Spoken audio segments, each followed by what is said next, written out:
Good morning पर बच्चों, क्या हाल चाल। आशा करता हूँ आप लोग बहुत अच्छे होंगे। तो मेरे प्यारे स्कूलों, पुनः पहुँच चुके हैं हम केमिस्ट्री के एक न्यू और बहुत बहुत मोस्ट इम्पॉर्टेंट टॉपिक के साथ। तो मेरे प्यारे स्कूलों, आज का हमारा टॉपिक है एथिल एमीन। क्या मेरे प्यारे स्कूलों? Ethyl amine. एथिल एमीन बनाने की प्रयोगशाला विधि का वर्णन। मेरे स्कूलों, एथिल एमीन बनाने की प्रयोगशाला विधि का वर्णन हम करेंगे निम्न बिंदुओं के आधार पर, जिसका पहला बिंदु होगा संयंत्र का चित्र अर्थात डायग्राम, दूसरा होगा वर्णन, तीसरा होगा समीकरण, और चौथा पॉइंट होगा हमारा रासायनिक गुण। इन चार टॉपिक को हम बहुत ही बारीकी से क्लियर तरीके से समझने वाले हैं मेरे पास बोलो। तो चलिए डायरेक्टली मैं समय को बर्बाद ना करते हुए डायरेक्टली आप लोग को लेकर ही चलता हूँ मेरे पेरेंट्स गुल्लू अपनी नोट्स कॉपी पर, ताकि आप लोग भी प्रॉपर तरीके से वीडियो को रोक के तुरंत स्क्रीनशॉट ले सकते हैं। तो सबसे पहले तो मैं आप लोग को यही बोलूँगा मेरे पेरेंट्स गुल्लू, तो आप लोग वीडियो को रोक के क्वेश्चन को सबसे पहले लिख लें। अगर आप लोग क्वेश्चन को लिख लिया तो चलिए चलते हैं अडाली संयंत्र के चित्र अर्थात डायग्राम पर। तो मेरे स्कूल ये होता है हमारा डायग्राम। क्या होता है? ये होता है हमारा डायग्राम। ये हमने बनाया प्रॉपर तरीके से अपना डायग्राम। चलिए, तो थोड़ा सा आप लोग वीडियो को रोक के थोड़ा सा बनाइए डायग्राम, है ना। मैं थोड़ा सा वीडियो को ऊपर की ओर करता हूँ,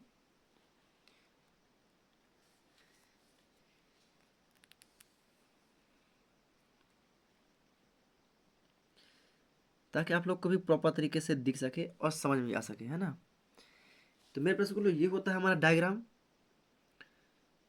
चलिए, तो आप लोग प्रॉपर तरीके से पहले वीडियो को रोक के लिख ले, है ना। चलिए,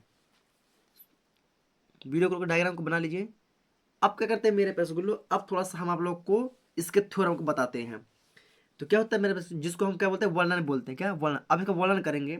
तो मेरे पैसे को क्या करते हैं कि सर्वप्रथम क्या, एथिल अमीन निर्माण की प्रयोगशाला विधि में सर्वप्रथम एक गोल पेंदी का फ्लास्क लेते हैं। कहते हैं एक गोल पेंदी का फ्लास्क लेते हैं। कहते हैं बच्चों, एक गोल पेंदी का फ्लास्क लेते हैं।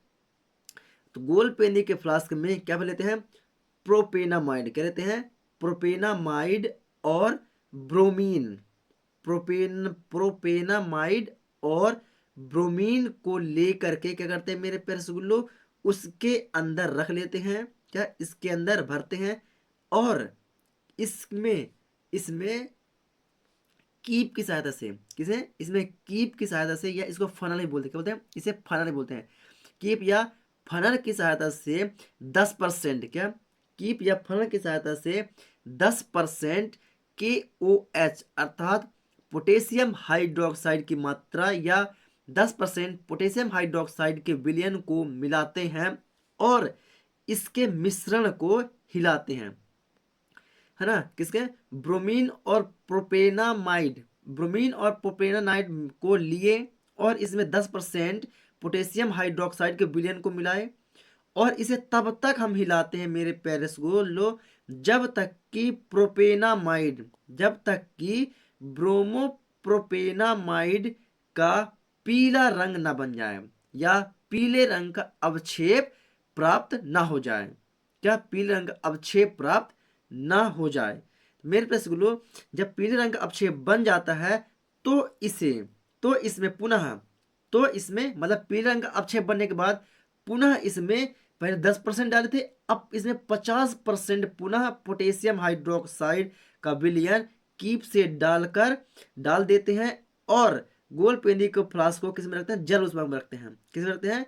डालकर इसे किस में रखते हैं? इसे जल उष्माक में रखते हैं, और बर्नर की सहायता से, और बर्नर की सहायता से 60 से 70 डिग्री ताप पर क्या करते हैं? गर्म करते हैं। जब गर्म करते हैं 60 से 70 डिग्री ताप पर गर्म करते हैं मेरे प्यारे रसगुल्लो, तो क्या होता है कि एथिल एमीन की गैस बनती है। क्या बनती है? एथिल एमीन की गैस बनती है, जो यहां से जाते हुए क्या होती है? इसमें जार में एकत्रित होती है ना। एथिल एमीन की गैस बनती है, जो जो ग्राही बर्तन में रखे, जो ग्राही बर्तन में रखे तनु HCl, ये ग्राही बर्तन है जो रखे तनु बर्तन, ये जो है तनु HCl क्या है? ये ग्राही बर्तन में रखा हुआ है। अब इसके ऊपर रखा हुआ है एथिल अमीन का क्या, जो एथिल अमीन का हमें क्या बन के आया था, गैस। तो एथिल अमीन की गैस है, तो गैस तो डायरेक्टली खुला में नहीं रह सकती, उसे बंद बंद कमरे में या बंद जार में रखना पड़ेगा। तो बंद जार में ये अलग से रखा हुआ है ना। और ग्राही बर्तन में क्या रखा हुआ है, HCl, है ना। तो एथिल अमीन और HCl से क्या कहते हैं, क्रिया करवाते हैं। क्यों, एथिल अमीन की जो गैस बनी, तो एथिल अमीन की गैस और तनु HCl की हमने पुनः क्रिया कराया, तो क्या बनता है, एथिल एमीन हाइड्रोक्लोराइड विलयन बनाती है। एथिल एमीन हाइड्रोक्लोराइड एमीन का निर्माण करती है। तो इस प्रकार तनु के OH मतलब कि तनु पोटेशियम हाइड्रोक्साइड विलयन से क्रिया करा करके हम शुद्ध एमीन प्राप्त कर लेते हैं। किसे, शुद्ध अमीन प्राप्त कर लेते हैं, किससे क्रिया करके, मेरे प्यारे सुन, तनु पोटेशियम हाइड्रोक्साइड, मतलब कि 10% पहले हमने मिलाया तो पीले रंग का अवक्षेप प्राप्त हुआ, फिर उसमें हमने 50% मिलाया, है ना। इसमें हमने कितना मिलाया, 50% मिलाया। और जब 50% मिलाया तो क्या मिल गया हमारा, तो एथिल एमीन की गैस बनी। क्या बनी, एथिल एमीन की गैस बनी। और जब एथिल एमीन की गैस बनी मेरे पास गुलो, तो बनने वाली एथिल एमीन की गैस को तनु HCl से पुनः क्रिया कराते हैं, तो एथिल एमीन हाइड्रोक्लोराइड विलयन बनाती है ना, जिसे हम पुनः KOH के विलयन से क्रिया करा देते हैं, तो शुद्ध एथिल एमीन हमें प्राप्त हो जाता है। बात है समझ में। एक बार पुनः रिपीट कर दे रहा हूं कि एथिल अमीन बनाने की प्रयोगशाला विधि में एक गोल पेनी का फ्लास्क लेते हैं, कहते हैं एक गोल पेनी का फ्लास्क लेते हैं, जिसके अंदर ब्रोमीन और प्रोपेनामाइड क्या को कहते हैं, लेते हैं। ब्रोमीन और प्रोपेनामाइड को भर लेते हैं, फिर कीप की सहायता से 10% पोटेशियम हाइड्रोक्साइड को डालते हैं, और कहते हैं, और फ्लास्क को तब तक हिलाते हैं जब तक कि हमें पीले रंग का अवक्षेप प्राप्त ना हो जाए। जब पीले रंग का अवक्षेप प्राप्त हो जाता है मेरे पास गुलो, तो पुनः कीप की सहायता से 50% पुनः पोटेशियम हाइड्रोक्साइड के विलयन को डालते हैं, तो क्या बनता है, तो हमारा एथिल एमीन की गैस बनने लगती है। क्या बनती है, एथिल एमीन की गैस बनने लगती है, जो कहाँ होती है, जो जार में एकत्रित होती रहती है। और बनने वाली एथिल एमीन पुनः तनु HCl से क्रिया करती है, तो एथिल एमीन हाइड्रोक्लोराइड का निर्माण कर लेती है, और बनने वाली एथिल एमीन हाइड्रोक्लोराइड की क्रिया पुनः पोटेशियम हाइड्रोक्साइड के साथ करा देते हैं, तो हमें शुद्ध एथिल अमीन प्राप्त हो जाता है। तो हमें शुद्ध एथिल अमीन प्राप्त हो जाता है। तो आशा करता हूं आप लोग बहुत ही प्रॉपर तरीके से समझ चुके होंगे, है ना। तो इसकी थोड़ा सा हम समीकरण देख लेते हैं, क्या देख लेते हैं, इसकी थोड़ा सा हम समीकरण देख लेते हैं मेरे पैस गुल्लो। चलिए, तो सबसे पहले हमने क्या लिया था मेरे पैस गुल्लो, क्या लिया था हमने, ये प्रोपेनामाइड। क्या, प्रोपेनामाइड को हमने लिया, तो प्रोपेनामाइड का फॉर्मूला होता है मेरे पास गुलो C2H5CONH2। ये होगा क्या हमारा प्रोपेनामाइड। क्या होगा मेरे पास गुल्लो, प्रोपेनामाइड। क्या होगा, ये होगा हमारा प्रोपेनामाइड प्लस ब्रोमीन, प्रोपेनामाइड प्लस ब्रोमीन, ब्रोमोप्रोपेनाइड बना, जब दोनों को हमने मिक्स किया था ना, बना ब्रोमोप्रोपेनाइड, तो मतलब प्रोपेनामाइड प्लस ब्रोमीन। और इसकी क्रिया किसके साथ कराते हैं मेरे प्यारे रसगुल्लो, 10% पोटेशियम हाइड्रोक्साइड मतलब KOH के साथ क्रिया होती है। भाई विलयन मिलाए थे ना, 10% पोटेशियम हाइड्रोक्साइड को हमने मिलाया, और उसको मिला के क्या हिलाया, तब ना हमें पीले रंग का अवक्षेप प्राप्त हुआ था।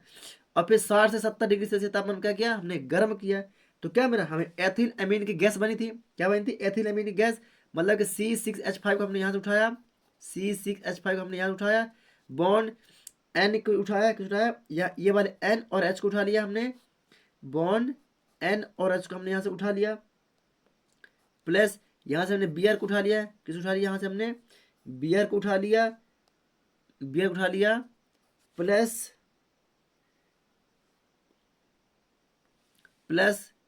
और यहाँ पर से हम क्या उठाएंगे, यहाँ पर CO है, अभी यहाँ पर क्या बचा, CO बचा हुआ है, क्या है, CO बचा हुआ है ना। तो CO एक तो ये वाला C और ये वाला हमारा ये वाला C और एक O और डबल O, मतलब एक ऑक्सीजन इसका, एक ऑक्सीजन इसका, और एक C ये वाला, एक C ये वाला, और के ये वाला, है ना। तो यहाँ पर हम उठा लेते हैं के सी ओ, एक ऑक्सीजन ये और एक ऑक्सीजन ये और एक ऑक्सीजन ये, और ये वाला हमला लिया पोटेशियम को लिया, और ये वाले कार्बन को ले लिया, और दो ऑक्सीजन को हमने यहाँ से उठा लिया प्लस, हमने प्लस।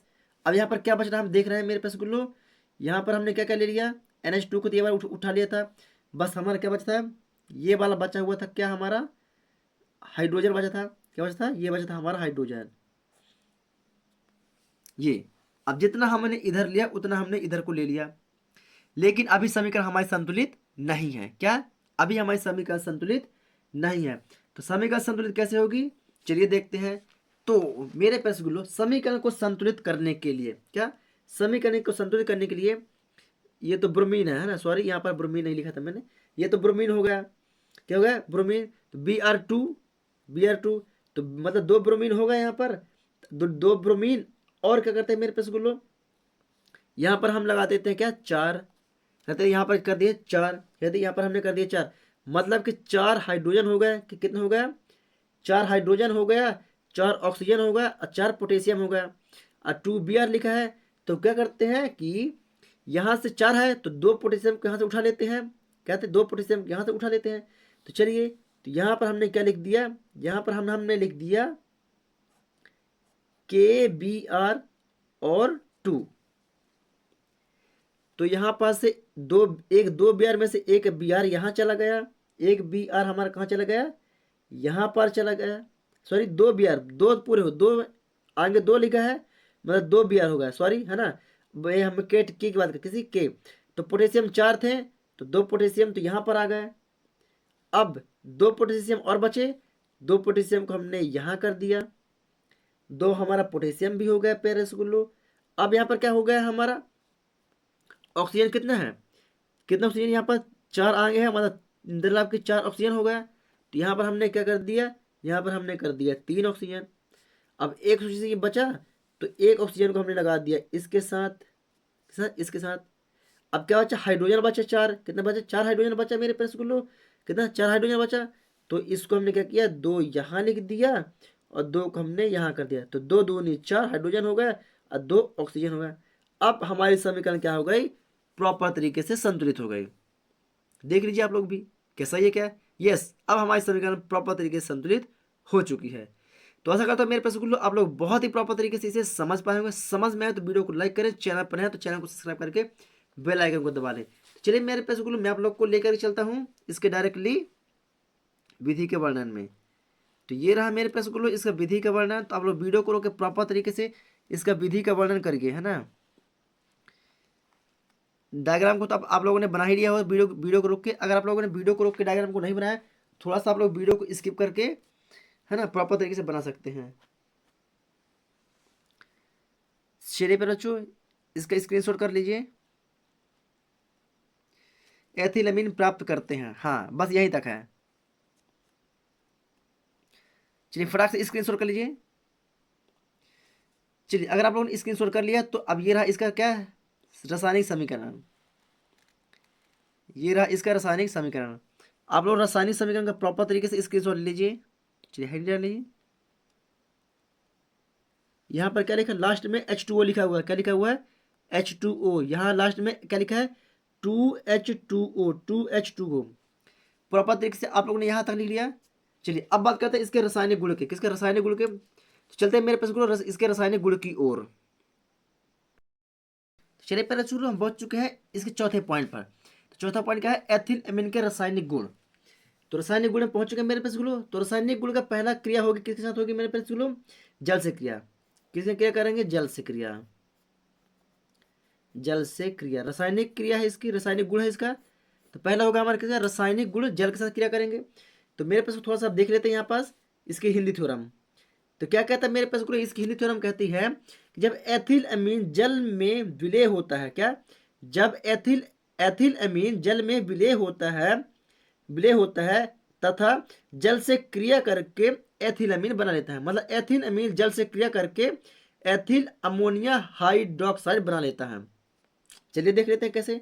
तो एथिलेमिन की बात कर रहे हैं मेरे पास गुलो, मतलब कि C2H5 बॉन्ड NH2, यही तो होता है हमारा एथिलेमिन, ये होता है ना एथिलेमिन।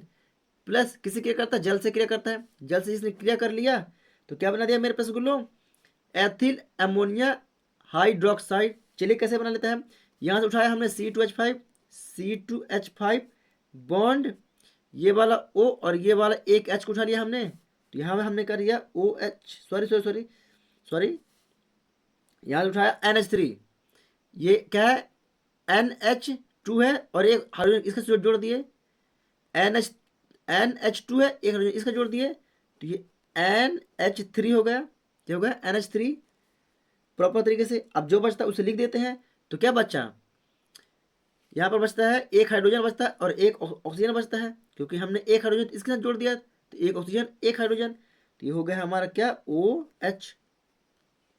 आजकल तो आप लोग बहुत ही प्रॉपर तरीके से समझ चुके होंगे। तो चलिए फटाफट वीडियो को रोक के इसका भी आप लोग स्क्रीनशॉट ले लीजिए। चलिए स्क्रीनशॉट कर लीजिए फटाक से। अब नाइट्रस अम्ल से क्रिया, अब करते हैं हम नाइट्रस अम्ल से क्रिया। चलिए एथिल एमीन लिखा है, कहाँ लिखा वहाँ पर एथिल एमीन लिखा हुआ है, थोड़ा सा आप लोग समझिएगा, है ना। क्रिया करके एथिल एल्कोहल और जल बनाता है, क्या बनाता है, एथिल एल्कोहल और जल का निर्माण करता है। चलिए पहले आप लोग यहाँ पर ध्यान मत दीजिए, है ना, आप लोग इसकी हिंदी थ्योरम ध्यान दीजिएगा, इसकी हिंदी थ्योरम को आप लोग ध्यान दीजिएगा। तो नाइट्रस अम्ल, अब दूसरा हो क्या हमारा नाइट्रस अम्ल से क्रिया, तो एथिल एमीन नाइट्रस अम्ल से क्रिया करके एथिल एल्कोहल या और जल बनाता है। एथिल एमीन नाइट्रस अम्ल से क्रिया करके एथिल एल्कोहल और जल बनाता है। कैसे मेरे पास गुलो, चलिए थोड़ा सा आप लोग यहाँ पर ध्यान दीजिए। तो दूसरा डाल देता हूं मैं नाइट्रस अम्ल, नाइट्रस अम्ल। चलिए नाइट्रस अम्ल को देखते हैं मेरे पास गुलो। तो जब एथिलामीन मतलब कि C2H5 bond NH2 plus nitrous अम्ल HNO2 क्रिया करता है, तो क्या बना रहता है मेरे पास गुल्लो, एथिल एल्कोहल या जल, एथिल एल्कोहल और जल, मतलब C2H5 को हमने यहाँ से उठाया, C2H5 को हमने यहाँ से उठा लिया। अब यहाँ से क्या किया, एक ऑक्सीजन इसका ले लिया, एक ऑक्सीजन इसका और एक हाइड्रोजन इसका, तो ये हो गया हमारा OH, ये बन गया जो हमारा क्या एथिल एल्कोहल बन चुका है। प्लस इसका तो एक ऑक्सीजन तो हमने इसका ले लिया, एक ऑक्सीजन हमने इसका तो ले लिया, है ना, ले लिया, तो मतलब कितने बचे इसके पास, इसके पास कितने बचे, एक ऑक्सीजन इसके पास बचा, और एक नाइट्रोजन ये वाला, क्या एक नाइट्रोजन ये वाला और एक नाइट्रोजन ये वाला, दो नाइट्रोजन हो गए, तो ये दो नाइट्रोजन हो गए, दो नाइट्रोजन, और ये निकल चुका ऊपर की ओर, मतलब कि कहाँ चला गया, बाहर निकल गया, ये क्या गया बाहर निकल डायरेक्टली, है ना। अब क्या बचता है, एक ऑक्सीजन तो निकल गया, अब एक हाइड्रोजन ये वाला बचता है, सॉरी एक हाइड्रोजन तो हमने जोड़ दिया, ये दो हाइड्रोजन बचते हैं, क्या अब ये वाला दो हाइड्रोजन ये तो जुड़ चुका था किसके साथ हमारा, इसके साथ OH के साथ ये वाला जुड़ चुका था, तो ये दो हाइड्रोजन बचता है और एक ऑक्सीजन बचता है, तो H2O प्लस करके H2O, तो ये बना हमारा जल, और ये बन जाता है हमारा का एल्कोहल, एथिल एल्कोहल ये बन गया, और लास्ट बन गया हमारा जल। समझ, तो आशा करता हूँ आप लोग इसको भी बहुत ही प्रॉपर तरीके से समझ चुके होंगे। समझ में आएगा तो वीडियो को लाइक कर दे मेरे पैसे को लो फटाफट। चलिए तो ये रहा इसका क्या प्रॉपर तरीके से जो लिखा हुआ है इसका भी समीकरण, तो आप लोग वीडियो को रोक के प्रॉपर तरीके से इसकी समीकरण भी कर लीजिए। चलिए अब तीसरा पॉइंट आता है मेरे पैसे को लो, क्लोरोफॉर्म तथा एल्कोहलिक पोटेशियम हाइड्रोक्साइड, क्लोरोफॉर्म एवं एल्कोहलिक पोटेशियम हाइड्रोक्साइड। चलिए थोड़ा सा इसकी समीकरण भी हम देखते हैं बहुत ही प्रॉपर तरीके से। चलिए तो मेरे स्कूल हम देख रहे हैं यहाँ पर थोड़ा समझने की कोशिश करिए आप लोग, है ना, क्लोरोफॉर्म तथा एल्कोहलिक पोटेशियम हाइड्रोक्साइड की क्रिया।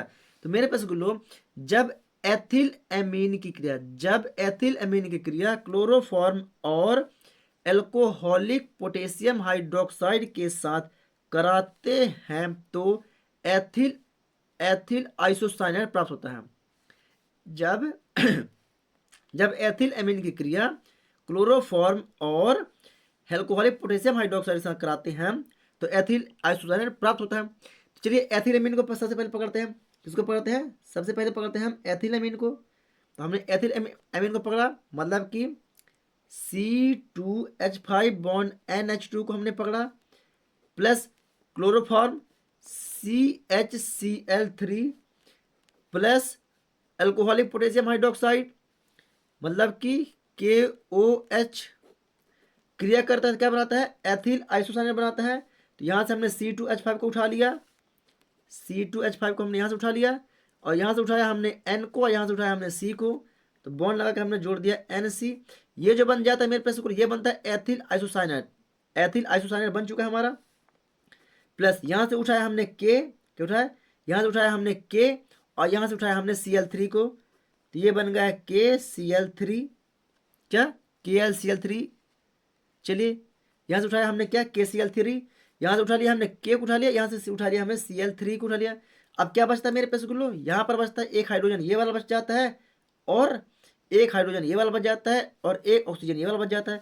मतलब कि क्या बन गया हमारा, H2O बन चुका है, बन गया। लेकिन अभी समीकरण हमारे संतुलित नहीं है, क्या, अभी समीकरण हमारे संतुलित नहीं है। तो चलिए समीकरण को संतुलित करने के लिए क्या करते हैं, बस यहाँ पर लिख देते हैं क्या, 3। तो हमने यहाँ पर लिखा 3, तो 3 पोटेशियम हो गया, 3 ऑक्सीजन हो गया, और 3 हाइड्रोजन हो गया।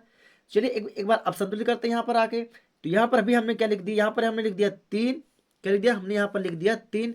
तो हम देख रहे हैं मेरे पास गुल्लो, यहाँ पास क्या बन जाता है हमारा,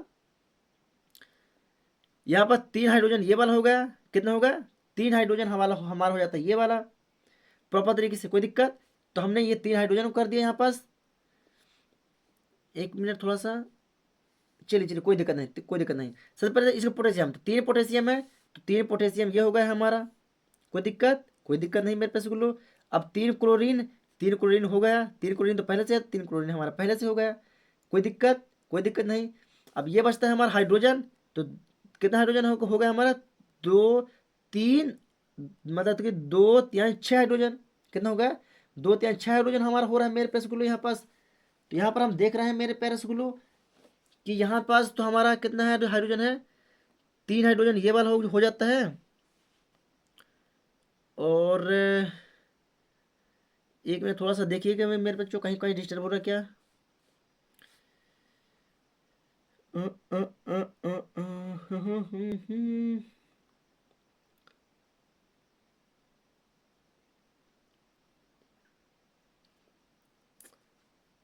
एक मिनट